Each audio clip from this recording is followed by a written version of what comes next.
little mice fell into a vat of cream. The first mouse swam and swam until he drowned. The second mouse swam harder and churned that cream into butter and then climbed out. I am the second mouse.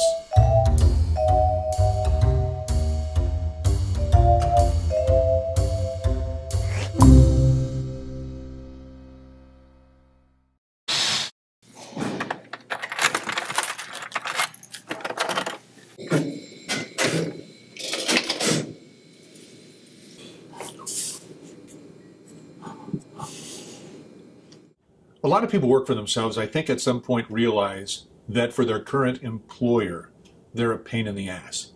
If you're one of these people that gets fired a lot, you probably need to work for yourself. That would be my guess. I think when I was about 14, I realized I was going to be on the radio. And as far as I knew, I was going to be on the radio the rest of my life. That was my dream. I'm going to be on the radio. And that was in Tucson, Arizona. I was a high school kid, and I would call into radio stations and tell jokes and make up dumb stories. And when I graduated, a radio station hired me, and I thought, I get to live my dream. Then, after many years in radio, the dream changes. And you realize, at least for myself, I realized I don't really want to be on the radio anymore. Having done radio for a long time and worked in markets like Boston and Chicago, Houston, Atlanta, it just got to the point where I didn't have anything left to say. There was nothing left to say, and I got bored with being on the air. And it happens. You play the same songs over and over again. You talk to the same people that win the contest. It got boring, you know?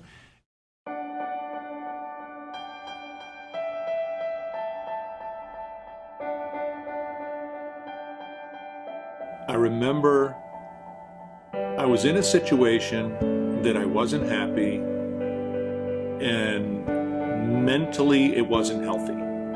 So when I talked to Mary, my wife, and I said, I think I need to be on my own, she agreed.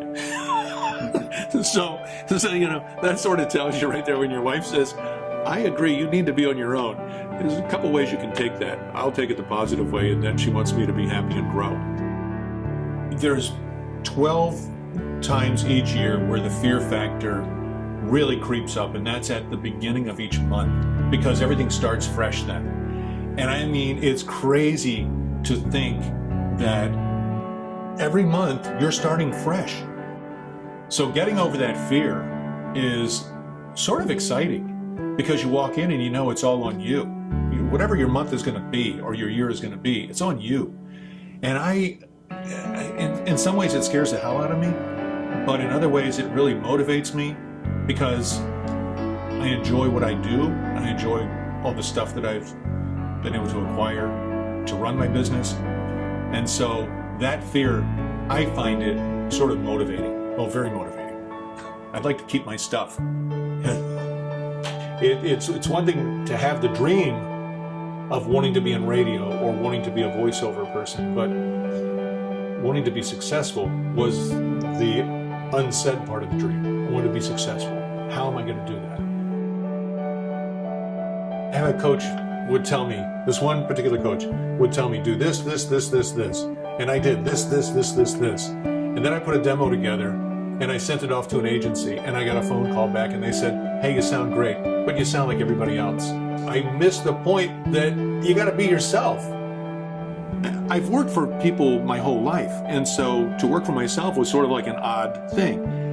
And I really had to divorce myself from in my own mind, I had to divorce myself from being the owner of the company and being an employee of the company who wanted to see the company thrive.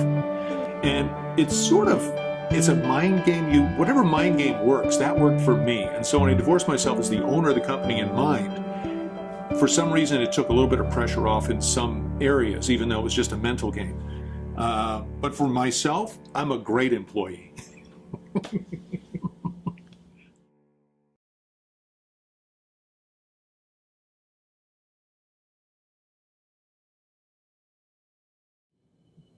You know, success is a moving target. And the reason I say that is, for me, making X amount of dollars would make me successful. Well, then you achieve that and you go, okay, well, that's boring. I need to have a new goal to make me successful. And then you hit that goal, and then you have a new goal to make you successful. And not to say that I do it right or that I'm the the poster child of successful. Believe me, the target is still moving, I'm still growing, and I still want to get better at what I do. I have some great clients. Oscar Mayer, Moen. On a national level, I've done PBS. I've done stuff for NBC.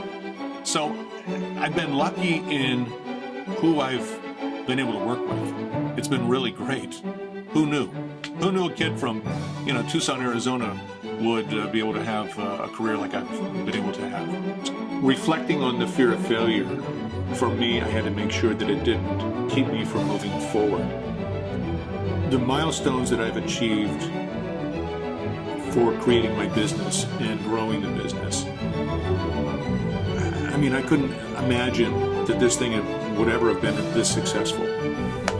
I'm Dave Crockett. I own WeHo Audio Production Studios, and I'm a dreamer.